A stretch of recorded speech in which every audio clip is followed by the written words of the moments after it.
Usual, we stopped in the middle of a thought with the French Revolution as we just move from stage to stage. Our final class today will deal with famous Napoleon Bonaparte, pretty much from start to finish. And so we get to see kind of one of the last emperors or attempted emperors of the Western world, and a man named Napoleon. You can see his coronation there on the right-hand side. So you can see in the far right, there's church people involved. So the revolution changes a bit with Napoleon here. And again, he's going to use a lot of the French past in order to support his claim to be the next emperor of Europe. Okay, so let's pick up where we left off then. Jacobins just killed 40,000 people, right? Awesome time to be alive, right? The so-called terror, in which over half of those are executions beyond the state, right? Just literally scaring people by disappearing a lot of people, utilizing the guillotine as an efficient way to execute a lot of people all at once.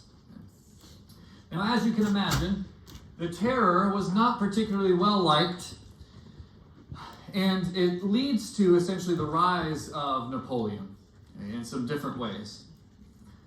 So the Jacobins are attempting to drive the revolution to where they want it to go. Unfortunately, the terror, as you can imagine, was not particularly popular. And life seems to actually be getting worse under the Republic than perhaps it even was under the monarchy. Inflation in France continued to rise kind of exponentially for people. And it was already really bad under the final kings. But now it's getting worse and worse. The Republic cannot seem to rein in rising bread costs. And the Jacobins then are essentially removed from power in the next election. So coalitions essentially gang up on the Jacobins to help push them out of power. Many of the people that had used the guillotine ended up under the guillotine themselves, so it actually comes back to backfire on many of the members of the Jacobins. And they are eventually pushed out of power. And what replaces the Jacobins and the National Convention, so again you can see that the French Revolution was a big mess, is that the French now move on to another type of government that's referred to as the Directory. As things continue to spiral out of control, this new government, the Directory, was essentially made up of 5 appointed executives. In other words, it's like they had 5 presidents. That's what I mean by executives. 5 people who are in charge of the revolution now, from the different political parties involved in the revolution. So the Directory in many ways was maybe trying to do the opposite of what the Jacobins did. The Directory was trying to moderate maybe the revolution. Right? If the Jacobins had gone way off the rails with the massive killings with the guillotine, now the Directory was trying to come back towards the middle. However, the Directory, in that attempt to become moderate, actually ended up just making everyone mad. This is the problem sometimes with moderation, is it appeases no one, and so therefore everyone's angry about it. If you appease just one side, at least half of the group is excited. Maybe the other group is mad. But moderation in many instances, especially in something as chaotic as the French Revolution, ends up making everyone mad at the Directory. It seems to be going nowhere quick. And so the Directory essentially fails pretty quickly because it essentially creates a power vacuum that allows for a really charismatic leader to fill in that vacuum. And that person happened to be a man named Napoleon Bonaparte. And now I'll fill in some of the history behind why Napoleon would be that person. So just to repeat that again, when the Directory in many ways fails, it provides this power vacuum. Nobody's really doing anything of importance. And so it allowed this opportunity for somebody who has a lot of charisma, who has a lot of support from the everyday French people or from French military or government officials to fill in that vacuum. And that person is a man named Napoleon Bonaparte. Napoleon is a little bit interesting historically, because Napoleon in the old regime, like before the French Revolution, Napoleon would not have been considered really even properly French. Napoleon was born and raised in the island that's in the middle of the Mediterranean called Corsica. Let me see if this map actually can give us. Yep, there's Corsica. That green right here, way down here off the coast of Italy. This is where Napoleon is from. Again, thinking about it sort of from the stuff that they would care about, he probably wouldn't have a proper French accent. He would speak French with a little bit of a dialect that's more like a cross between French and Italian. So even from like very petty, sort of shallow sides, Napoleon would not have fit like a stereotypical French statesman. And in the old regime of the First, Second, and Third Estates, he probably would have gone nowhere because of how rigid that hierarchy was. There's nothing about Napoleon's upbringing that would have said, oh yes, this person's going to be the next leader of the French. And so in many ways, Napoleon is a product of the changes in the French Revolution. Because of the French Revolution, he was able to attend the École Militaire, which means the military school of France. So he's essentially able to get an education that perhaps he would not have been able to get in pre-revolution France. And because he was not a member of the nobility, he would not have been able to rise up the ranks in the military. He would have had a hard stop at a lower rank. But because of the revolution, he's able to go to military school and become a very successful military leader in the revolution. In particular, before he becomes the leader of the revolutionary era, his biggest success came in Italy. He was a very successful military leader in North Italy. He had led campaigns for the revolution in northern Italy and had won some pretty significant battles that at least gave him some prestige, some momentum in French culture to be considered successful and to gain a lot of following, a lot of civic and national pride because of the way that he's winning battles in northern Italy. And because it's the revolutionary phase, he's actually able to continue to move up the ladder. If there's one thing that the revolution perhaps did, is it allowed people to go up the ladder based upon merit, not just because they're a member of the First or Second Estates. And so he was actually able to ascend all the way up to be one of the generals in the revolutionary French military.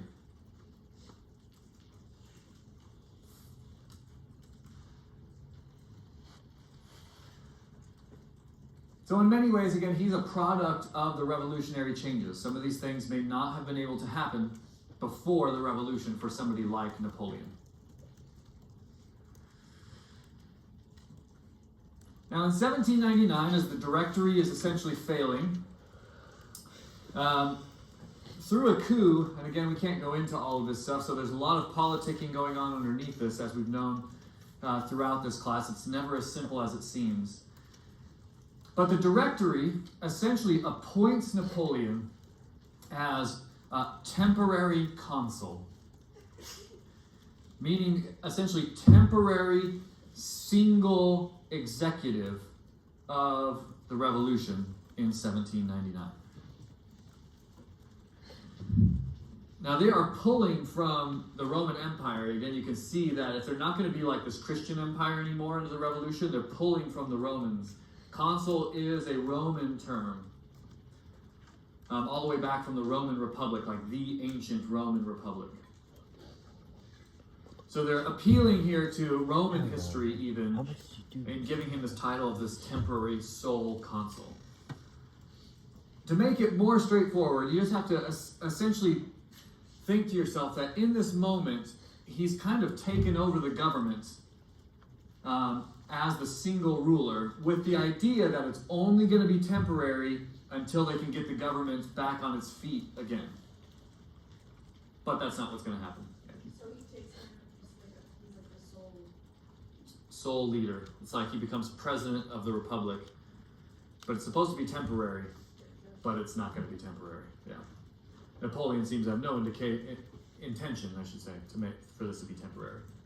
Again, underneath all of this, it's very probable that Napoleon has been pulling strings to make sure this happens. Yeah. But he wants to make it seem like that it's it's all a part of the republic to give it, an air of legitimacy.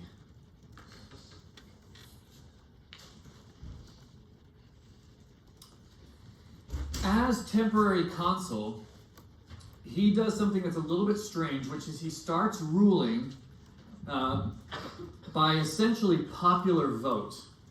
So I'm going to explain this, but please ask questions. One of the things that Napoleon did in order to ensure that the republic would change into his favor, so he would gain more and more power, is he kept putting changes up for vote to the French people.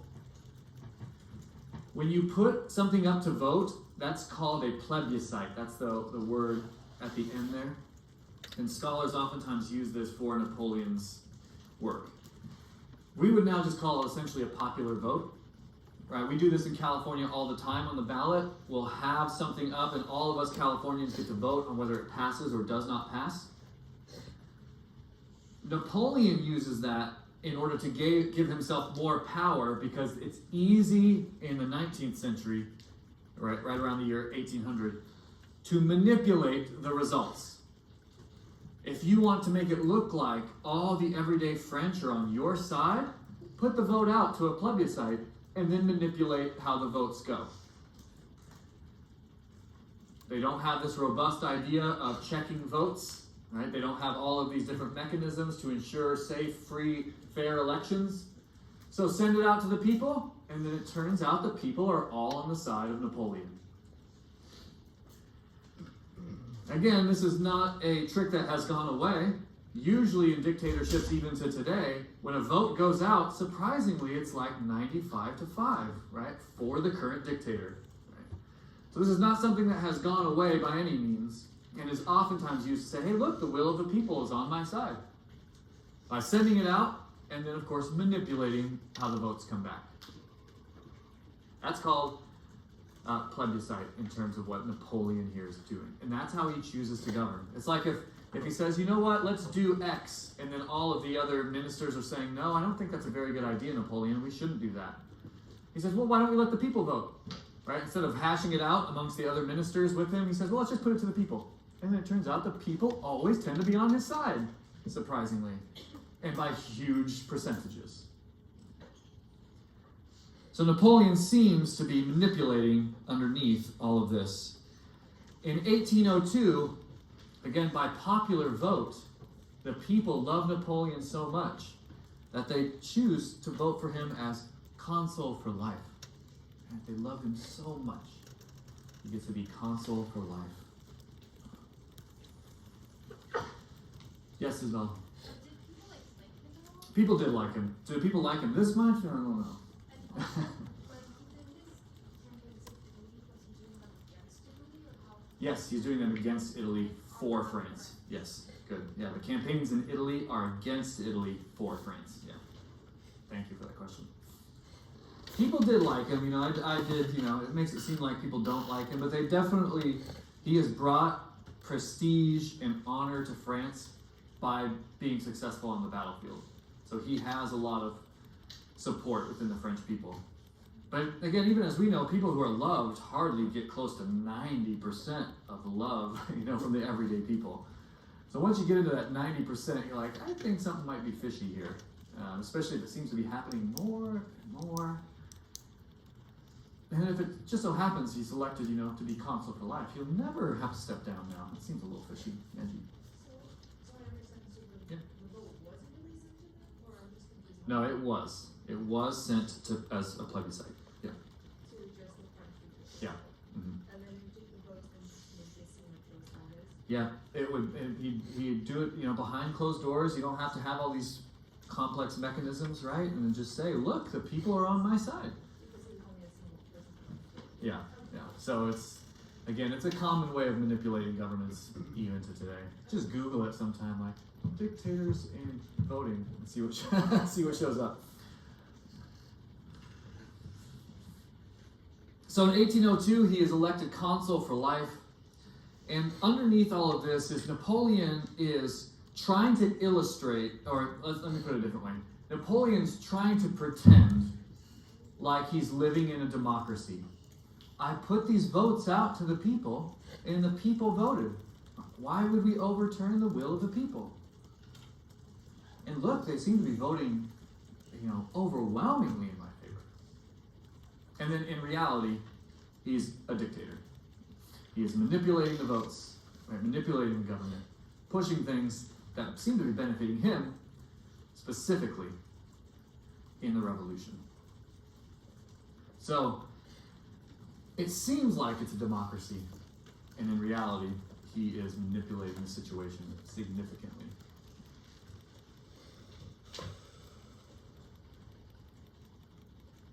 In 1803, I don't have this on here, this is just for free. In 1803, he sells the Louisiana Purchase to America, and our country doubles overnight. So you can thank Napoleon for needing an influx of cash and selling us the Louisiana Purchase. Yeah? Is it that people really like him, or is he somehow like he's manipulating people, or is he like manipulating the numbers? Yeah, great question. I would argue it's more that he's manipulating the numbers. I do genuinely think that the people like him. And if he had put this up for plebiscite with integrity, they probably still would have passed. Maybe not consul for life, but some of these other things. But he manipulates the numbers to make it seem like, man, these people really love me. Right? Which is where the integrity starts to go away, right? Because you don't have a mandate. If you win at 51-49, then it's like, well, that was just barely. If you win at 75-25, you're like, oh, wow, that's a mandate to rule. So that's where the number manipulation starts to come in. I do think, though, that the French people generally viewed Napoleon positively. Yeah.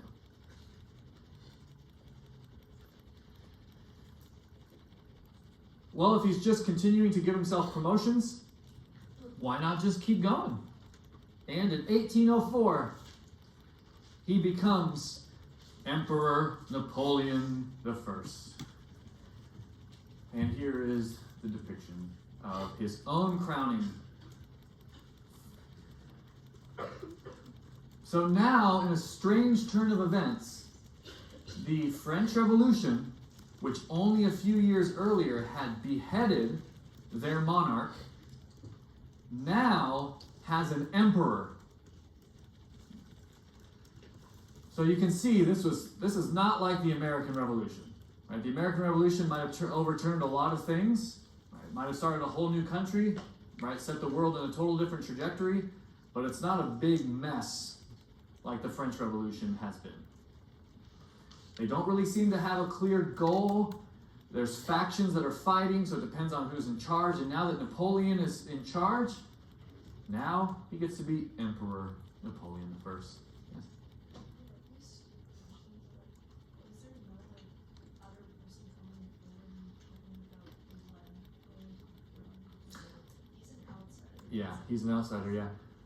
The short answer is no. There are descendants of Louis XVI who are still out there and will be placed on the throne by the end of today's class. So again, the French Revolution is crazy.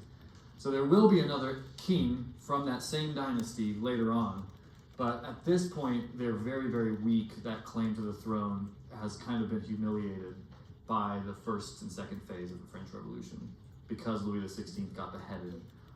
It's a pretty big moment of humiliation for them. So yeah, there's not really any major. There are movements, but nothing at this stage that's major working against Napoleon. Yeah. Good question. Yes, Eric.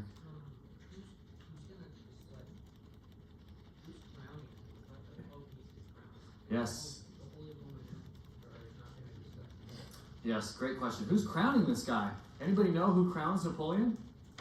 Yes, Chrissy? He crowned himself. That's right. This is the big thing about Napoleon. Now, Napoleon probably wasn't actually short, by the way. I don't know if you've heard that, right? Like he's got like some sort of syndrome, like in terms of his own, self-confidence. That's probably not the case. He seems to have quite a lot of confidence, in case you can't tell. And he crowned himself. The Pope is there, or at least the bishops of France are in the background there. But famously, Napoleon, breaking away from that tradition, crowned himself as emperor. Yeah. So, again, quite the ego on this guy, in fact. Good question, Derek. Yes? So. Why would it have the Pope want? Why wouldn't he have wanted to? So it's more that Napoleon doesn't want the Pope to crown him. Yeah. Napoleon essentially doesn't. There's some debate about Napoleon's own religious beliefs. He probably grew up Catholic, like most people, but then probably became a deist, because sort of broadly enlightened religion. So there's not really much of a need for that any longer. And I think Napoleon's trying to, almost picking up on the revolution, like he's going to become the new emperor, but he's not going to go so far back and say, oh, the church has that power over the state any longer. The state is going to be the number one thing in this new, even Napoleonic France. Does that make sense? Yeah, so it's more on him. He doesn't want the Pope to do that.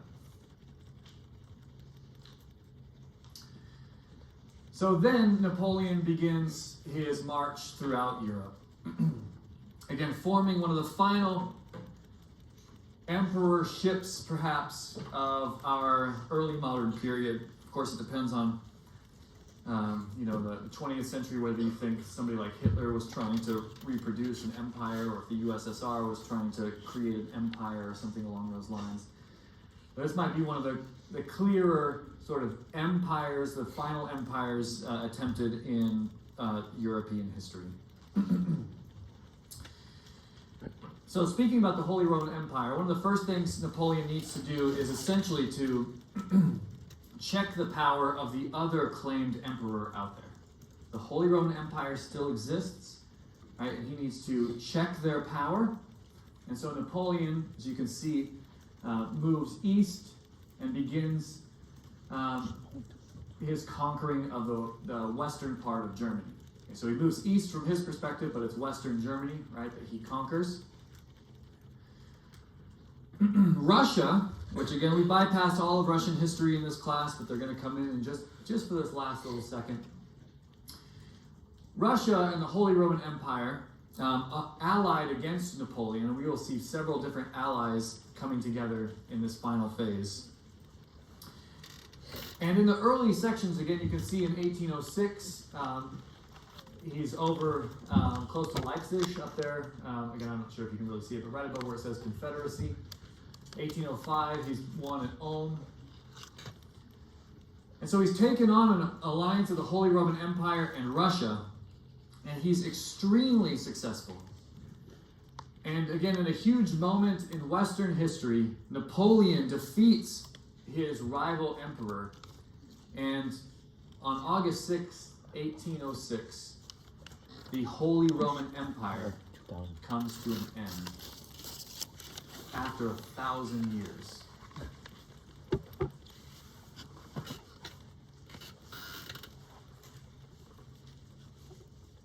So, just to fill in a teensy bit of that, in the year 800, the Holy Roman Empire began. Napoleon is the one who finally brings it to an end 1,000 years later. So this is a big moment. Now he doesn't have a competitor for emperor in Europe. It reshapes the map after this. In In other words, these other regional powers after Napoleon, just to give it away, Napoleon's going to lose in the long run. After Napoleon finally loses, it reshapes the map because the Holy Roman Empire doesn't come back. So places like Prussia and Austria begin to become powerful independent units on their own. So he invades Germany in 1806. He finally brings down the Holy Roman Empire. And then again, as you can see up in the northern part of Italy, he also annexes these parts of Italy to France.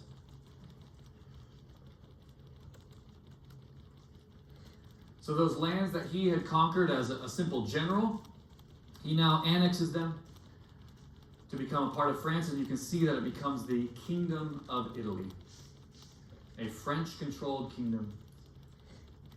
In the top half, and you can see the Kingdom of Naples back again in the bottom. Napoleon has a tendency in these instances to actually put his own family members in charge of these kingdoms. So he's essentially spreading the wealth of the Bonaparte name across these kingdoms that he is conquering. In 1807, he defeats Prussia, that empire that had arisen in the early 1700s, that had been the original rival to the Holy Roman Empire, that had been a significant part of the 7 Years' War. He defeats the Prussians as well in 1807. They do not go away, so Prussia will survive after this war, but it's a humiliation of the Prussians as well. And the one place that Napoleon really could not get to, that perhaps he wanted to, and you can see it still remains nice and neutrally colored up there in the north, is that he could never cross the English Channel and invade England. And many scholars actually argue that this was his main goal, in fact. Like, why? In other words, like, trying to think about Napoleon's, like, psyche, like, why is he doing all of this, other than just, like, sheer ambition?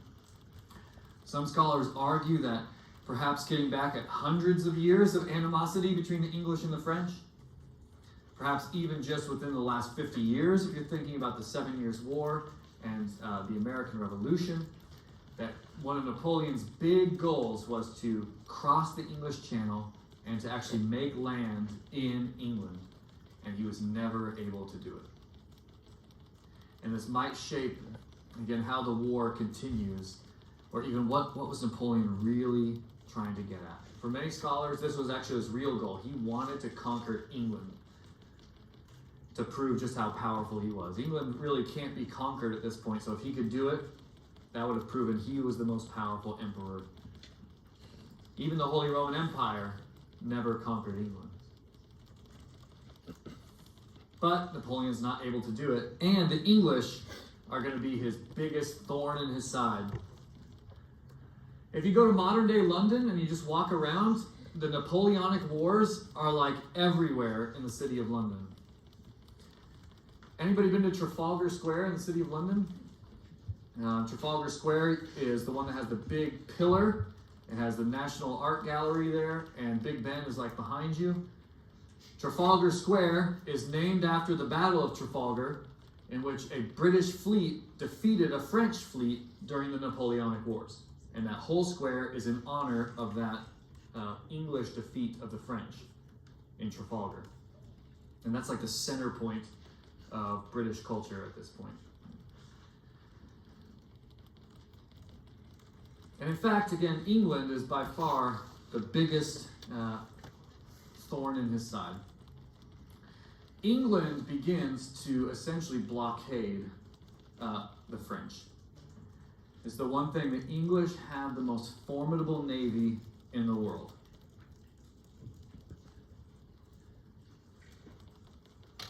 And so England essentially starts to use their navy to blockade imports into France. This is like an epic way to try to starve out the French over time.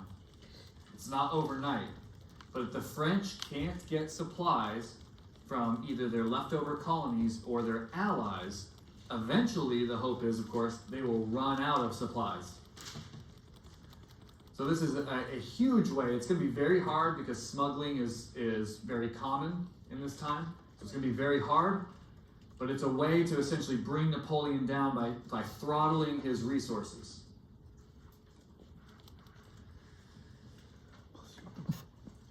And then Napoleon makes some mistakes that perhaps aren't known to be mistakes at the time, but come back to hurt him in the long run.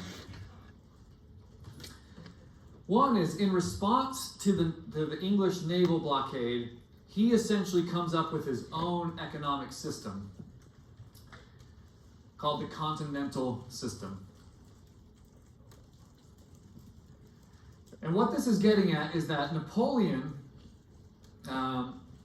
essentially tells all of the nations that he's now in charge of that you cannot trade with anyone who's not our ally. That's why it's called continental, is that he essentially shuts off any trade with anyone who's outside of the continent of Europe. He essentially believes that what he has conquered in Europe will be able to sustain the French Revolution. And so essentially just stay within that. Again, the analogy is if it was just like, hey, only these 50 states is the only 50 states we can trade on, is with just us 50, nobody else. That's essentially what he's doing with the continent. Again, he's also trying to starve out any people who are against him as emperor. Any supplies that they're trying to get, he's trying to starve that out as well. If the English are trying to supply insurgents, that could starve that out as well. The problem for Napoleon is actually there's too much. You can even see a lot of the red crosses in here. There's a lot of resistance to him on the continent. And the English are too good at getting resources into the continent.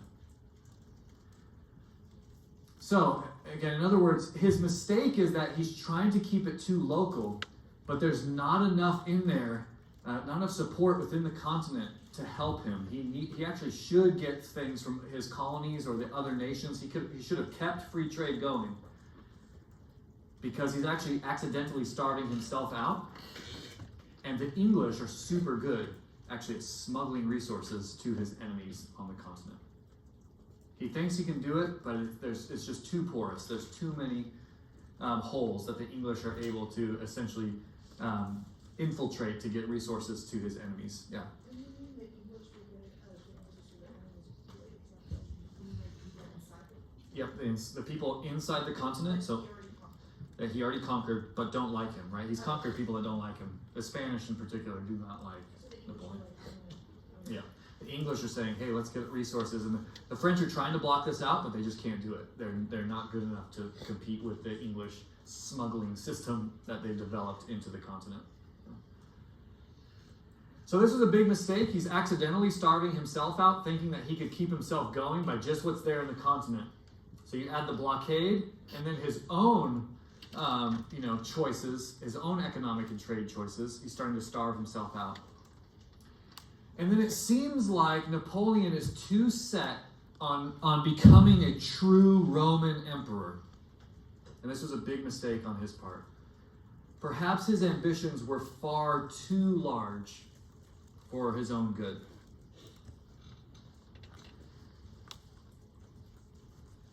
He was too ambitious.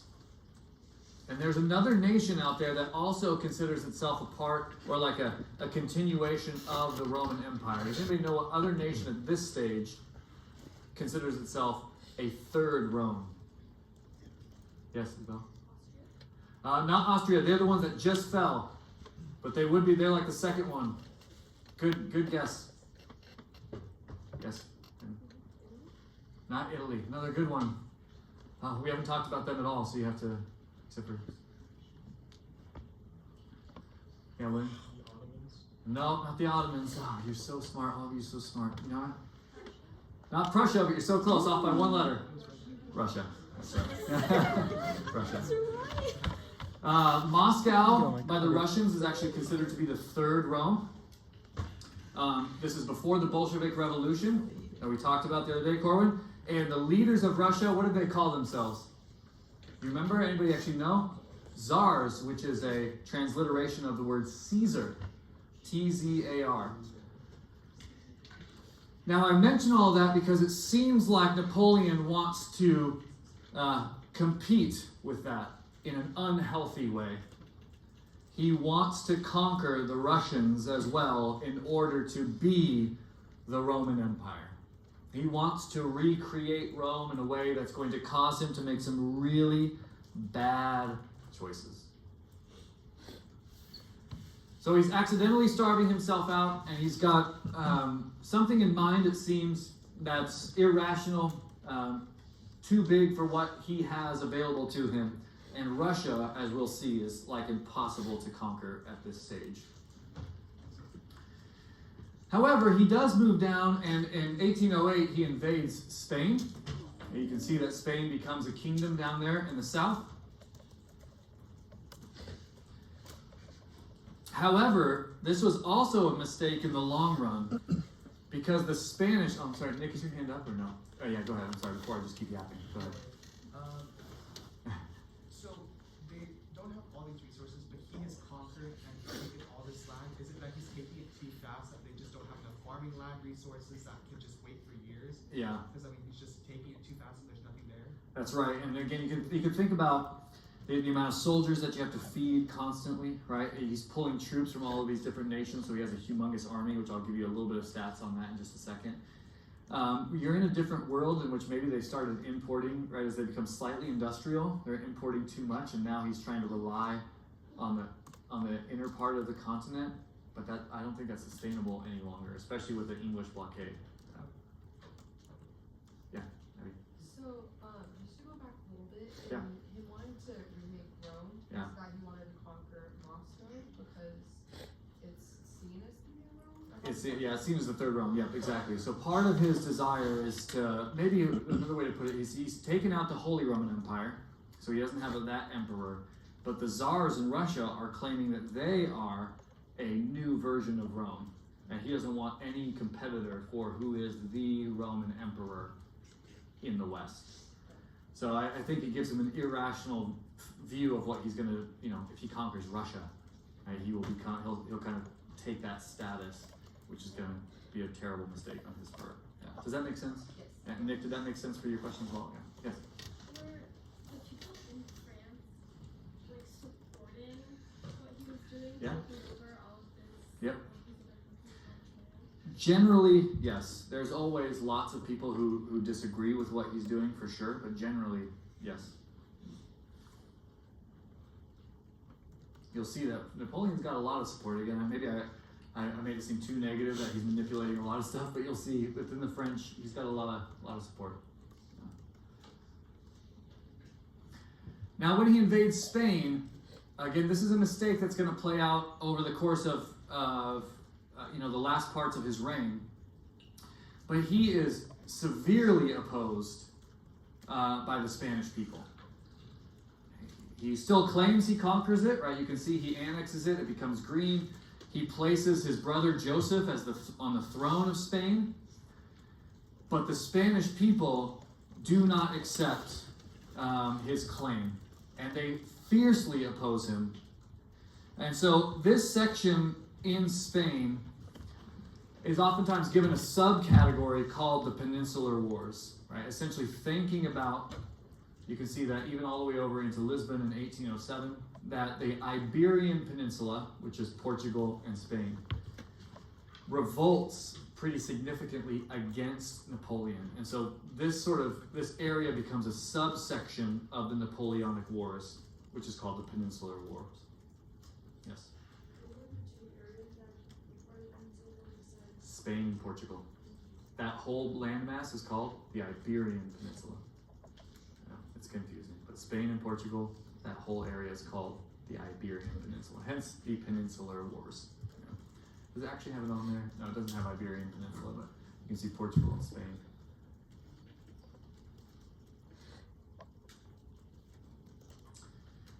In particular, the problem that Napoleon has is the Spanish are using a tactic that's called guerrilla warfare. which you might accidentally, I remember in high school somebody had to correct me because I thought stupidly that guerrilla meant like animals. Okay, but I was stupid. And so somebody said, "It's not guerrillas, you stupid." That means little wars, miniature wars in Spanish. Guerrilla warfare is not a sort of proper war, right, between here's my army, here's your army, we're fighting at that plain somewhere, right, on those battlefields. Guerrilla warfare is a more subtle, less obvious, more insurgent warfare. You don't totally know who you're fighting at any given time, like who are these people, right? They might surprise attack. The goal of guerrilla warfare is really to upset infrastructure, supply chains, and to just wear you down over time. So the idea of guerrilla warfare, again, is that it's not two clear sides meeting somewhere to fight. This is the French in Spain being attacked by surprise, or essentially being harassed in their supply chains and resources to wear you down. And that's exactly what happens in the Peninsular Wars. Right? It's 7 long years, but in particular, the Spanish people really frustrate Napoleon's armies in Spain. Exhausting resources, whether that's people or food or ammunition or all of the above. So he might be moving too quickly without the proper supply chains available to him in these places he's conquering. And then he makes his biggest mistake. He decides in 1812 to invade Russia. He has been preparing for this. His army is humongous at this point, 600,000 soldiers that he gets ready to prepare to move into Russia. And again, you can see the movement, the green lines up here in the very far north.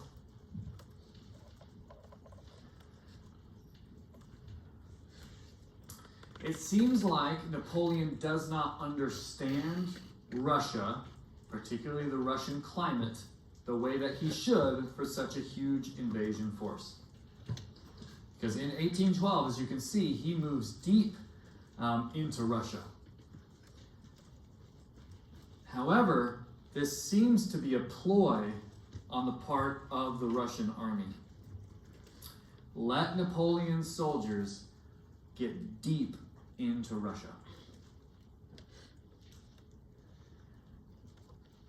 In fact, the Russians actually, they even do some tactics that are a little bit strange by our standards, but actually kind of go ahead of Napoleon and actually hurt their own infrastructure so that Napoleon cannot get further supply chains and supply lines into Russia. So I mean this when I say that Russians burnt down their own cities in order to essentially not allow Napoleon to have enough resources and infrastructure when he got that far in to replenish his soldiers' resources. Does that make sense? It's like throwing away, right, burning down their own infrastructure to ensure that when he got there, he could not reinforce. Yeah, Katie. Why would they just burn down Moscow if like they didn't want to give him any resources anyways? Like if it was their jurisdiction, how would he have gotten resources? So when they think that he's going to conquer them, so when he gets there, they're like, well, he's probably going to conquer Moscow, and if Moscow's whole infrastructure is there, that he would have supply lines to resource his soldiers. There would even be some things as simple as houses for his soldiers to stay in that they don't want him to have. So literally that sort of level. If he conquers Moscow, it's like he's conquered a place that has lots and lots of resources and supply chains ready to be exploited by the French army. So by actually destroying it themselves, when he gets there, it's like he gets there and there's not a lot there for him, but he is deep. You can see how far Moscow is into Russia. This is not on the border of Prussia. This is deep into Russian territory, almost off the map that we have here. Does that make sense? Yeah, thank you. Good question.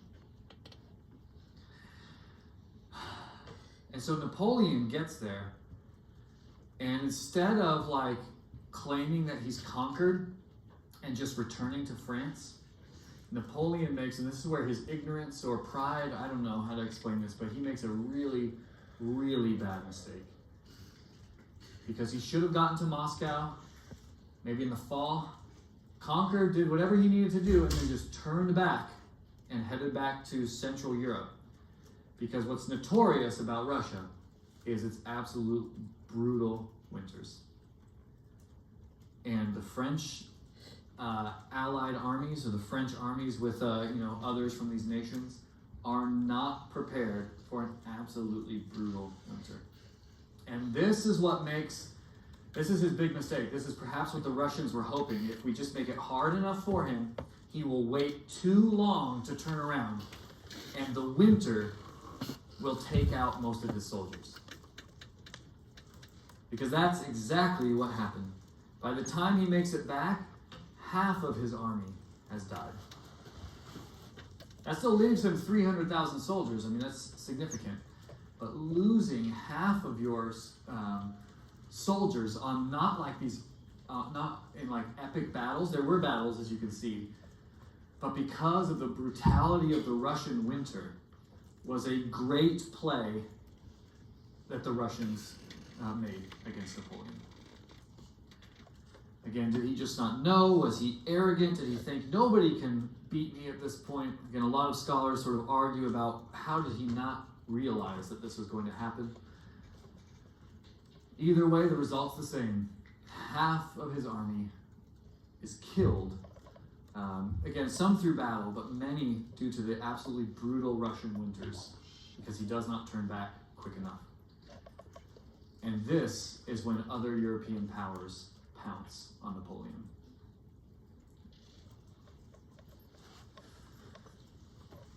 So here's a little comic strip from the time, right? It's always good to see what the newspapers are saying, because they can always make things a little bit more lighthearted in some ways, or sort of get to the key points. But again, here is maybe what Europeans thought was going to happen. Napoleon is that giant spider.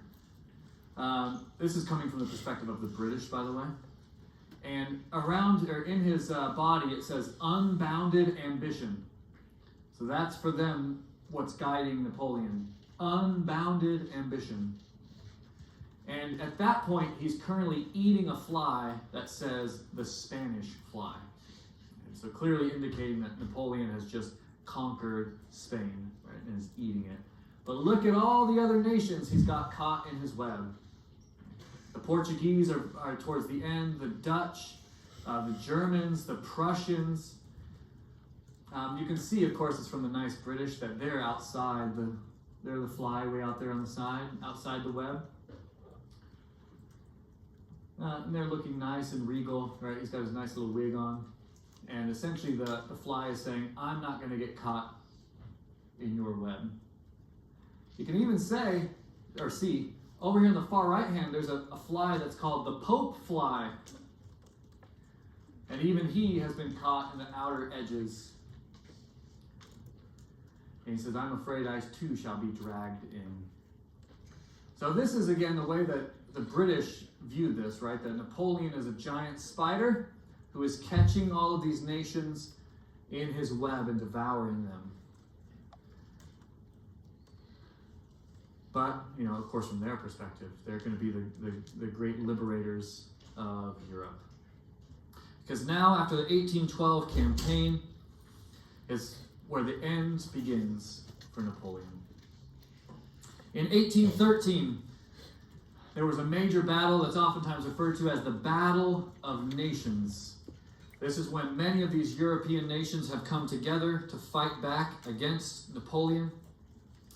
And it takes place in the city of Leipzig. You can see it up, again, just above Confederation of the Rhine, just up to the right. In 1813, so in what is modern-day Germany. And in 1813, a group of allied soldiers. So groups of nations, including the British, the Prussians, the Russians, and others, come together and defeat Napoleon's armies, right? His armies that now have been humiliated due to the Russian winter are much less well supplied, right? Maybe down at their lowest moment. This is when these allies attack in 1813. And when they do, and Napoleon is defeated, he has to actually retreat to the city of Paris. So he actually has to pull all the way back into Paris.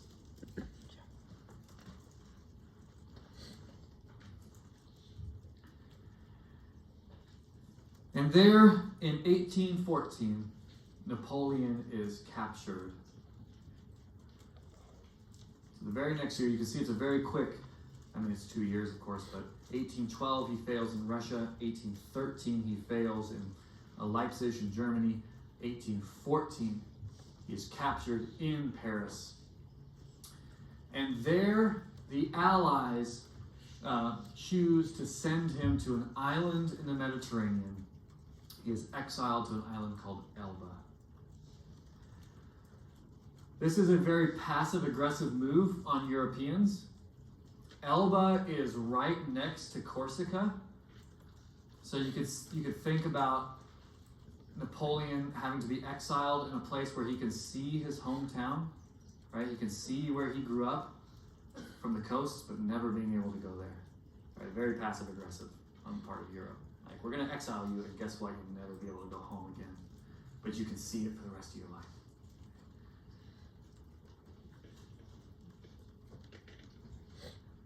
However, things go well for Napoleon, at least in the short run. In a weird turn of events, the French then reinstitute monarchy. And they bring back the Bourbon dynasty with King Louis XVIII. It's like, what in the world just happened here?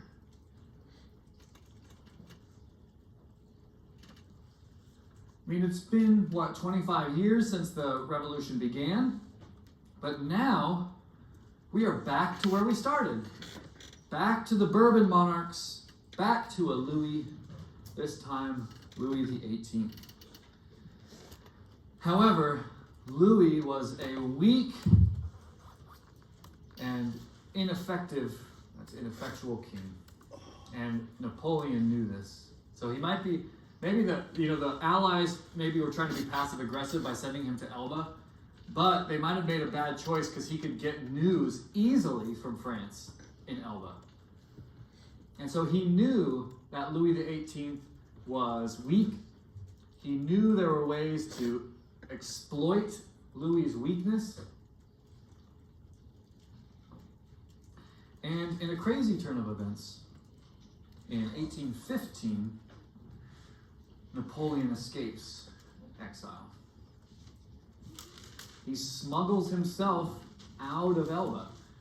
This kind of gives, some indication of what many of you have asked, like, was he really popular? And the short answer is, yeah, he actually was pretty popular by the French. He could actually get people even in Elba, whether he's choosing to sort of pay them later on, right, to bribe them, to actually join him in helping him to escape.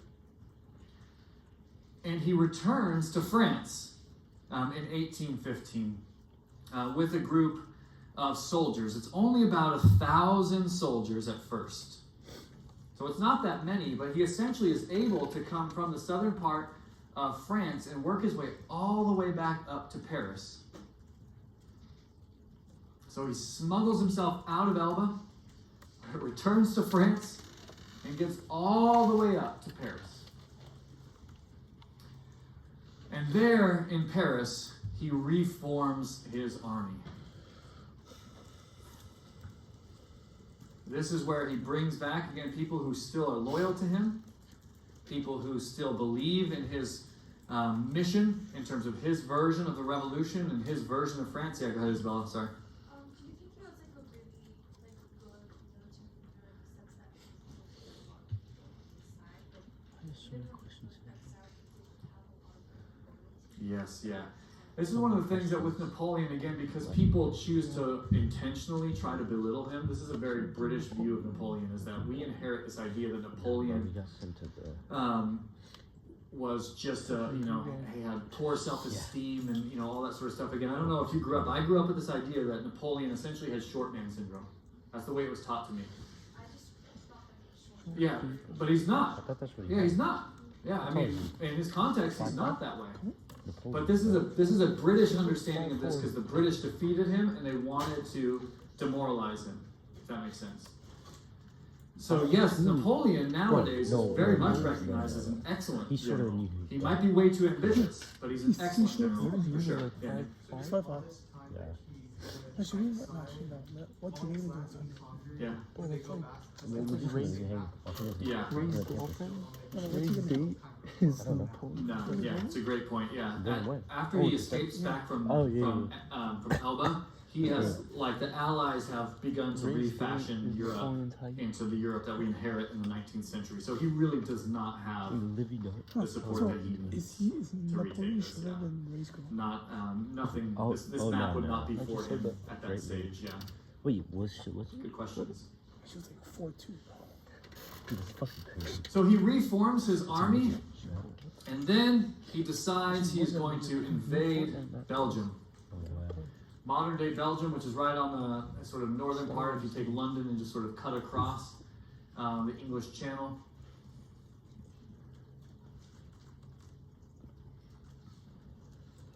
And there, he meets another set of Allied soldiers, particularly the British, at the famous Battle of Waterloo. Again, if you go to London, the Battle of Waterloo is commemorated all over the city of London. Yes? Jean? You said the British? Mhm. They're allied with Nick. No. Sorry. No, great. Yeah. Napoleon invades Belgium. There he meets allies against him, including the British, Against him. against Napoleon. Yeah. Oh, So and the, against the British. no, the British allied with other nations fight against Napoleon. Yeah. Thank you. They meet at the Battle of Waterloo in modern day Belgium, and there, decisively, Napoleon is finally defeated. Again, this battle is all over. They have a big train station in southern London that's called Waterloo. You can go there and see all sorts of things about the defeat of Napoleon. Wellington's Arch in London, a big victory arch about the defeat of Napoleon. The British would not be who they are today without having defeated Napoleon. This time, instead of risking another escape, they exile Napoleon again. I don't know why you don't just like put him on trial or something, but they execute, that's exactly the opposite they do. They exile him to a place called St. Helena, which is in the southern Atlantic Ocean. And just to give you an indication of where that is, here's how long it would take for you to get there by plane, according to Google Maps. So there's Paris, way up there in the top. St. Helena, way out here in the middle of the Atlantic Ocean. So they're not going to risk that he's going to, if he gets smuggled, it's going to take a little while for him to get back to France if he gets smuggled out of there. I checked this yesterday because I was like, I wonder if they still have this sort of stuff, but you can zero in on it. You can see the house that he lived in. You can go St. Helena, go see Napoleon's house, and you can see where Napoleon was originally buried because he ended up dying there in exile in 1821. Now you can see Napoleon in Paris because they brought his body back, and he is in the Hotel des Invalides in Paris. His coffin. Yeah, you can go there and see his coffin. I've never seen it because I'm too poor. Every time I've gone to Paris, you got to pay to go into Invalides, and I'm always too poor. Someday I'll save up and go see Napoleon. Anybody seen Napoleon's tomb in Invalides in Paris? Yeah? Oh, his belly been everywhere. I aspire to Isabella's life. Have you seen? Oh no, Corin, different question. How does it take a day to fly that far? Oh, I don't know. Yeah, ask Google. What's the dateline? I don't know. Look, I didn't look in that far. I just said, hey, give me from Paris to St. Helena by plane, and that's what it said. 1 day, 1 hour. I've been stuck on this shit. Maybe you had to, zigzag around. Over I didn't look into it that deeply, Corbin. I got a life, okay? Come on. 3,100. 1,900. Now for us, oh, I'm sorry. Andy. It's One like, thousand nine. kind of non sequitur, but. Yeah. So. Get in there, get in there. France kind of seen a modern day France, seen a buoyant, like, You can how die. you see George Washington, I just like keep this deep great house, okay? figure, You or are don't they get kind it. of like more critical so. of him because of all Yeah, the They should just expect you to do Like us, it's probably person to person, but generally, yeah, he's a revered figure. I would just say that I anecdotally. totally forgot. I would say he's a pretty well respected figure he in just modern day France. Yeah. Again, that's an overgeneralization, but again, the Hotel des Invalides is like their military museum, and he's the main attraction. So, yeah. And Why would they put all that effort into exiling him, not just like executing him? Because Yeah. that's a lot of resources to transport somebody over ocean to get all the way to the Knox Island. yeah, humiliation. I actually don't know. I don't know why they choose not to put him on trial. It might have made things worse in France. Like if they're trying to get back to a status quo world, executing their emperor Jamar changes so much. might have made things get worse. 84. And so by exiling him, you're giving him kind of the honor that he was, a great ruler, and exiling him as opposed to executing him. Again, France is going to have a few more revolutions for Hugh III someday. So it's not going back to like, oh yes, now we're all back to peace after this. So there's a little bit of that, future geopoliticking going on there. Jamar's Yeah, Derek. I think, it's a great question. Why did the Holy Roman Empire come back? After this, the map has changed so significantly that I think places like Prussia is not going to allow something like that to happen and to reassert that power over Europe again. Things have changed so much. At the end, the Holy Roman Emperor was very much a figurehead in many ways, so he had lost a lot of real power by the time Napoleon dissolves it. So it was kind of petering out maybe on its own, and Prussia was never going to allow that to happen. Good question. So for us, the legacy of the revolution. In many ways, the revolution was both a success and a failure. On one side, France's old regimes and kind of the old world of the Middle Ages was finally kind of checked. In other words, it was kind of pushed back on in a significant way in the French Revolution. France was the last sort of bit, but it's super rigid, right? Very old with the three estates, and now that has been put to rest. And so the medieval world, in many ways, finally comes to an end with, not in Russia. Russia is going to sadly continue to be a feudalist state for a long time. But in modern Europe, in Central Europe, the Middle Ages is kind of put down. And popular sovereignty, the idea that the people have the power, becomes, in many ways, somewhat a standard way of thinking in France and across Europe. Things that, again, you and I now take for granted, like freedom of the press, becomes a much more standard and more common expectations in a post-French Revolution world. So again, things that you and I take for granted now become somewhat standard after Napoleon's defeat and after the revolution. The first phase of revolution is over. The other revolutions, maybe you'll get to in King 3 someday. And in this way, the modern world begins to form as well. In France and other places, modern political parties come into play. And so now you have, again, this idea that you can have parties that appeal to different parts of society. And again, the modern political world is emerging. Even our own founding fathers in America did not expect political parties to emerge. But they did pretty quickly in the 1800s. And so you're getting this idea that you can actually appeal to the masses, right? And to be voted on as sort of a sovereign party and have some version of democracy. That also has negative sides to it as well, as people continue, as we see even to today, right, to choose sides based upon which political party they want to be a part of. And then finally, the map becomes a more modern one after Napoleon, after the Revolution. The old world of the Holy Roman Empire is gone. Prussia has risen. Again, Prussia will be a major power in the 19th century. Russia is continuing to grow throughout the 19th century and will meet its end more or less in the early 20th century. And then Austria, right? If you go back to thinking about the start of World War I and the assassination of Archduke Ferdinand, that's an Austrian thing that sets off World War I 100 years later. So these nations that will become really important to the 20th century are beginning again to come into their own after Napoleon. This last guy who tried to unite all of them, afterwards, that's gone. So to return to my first slide from January,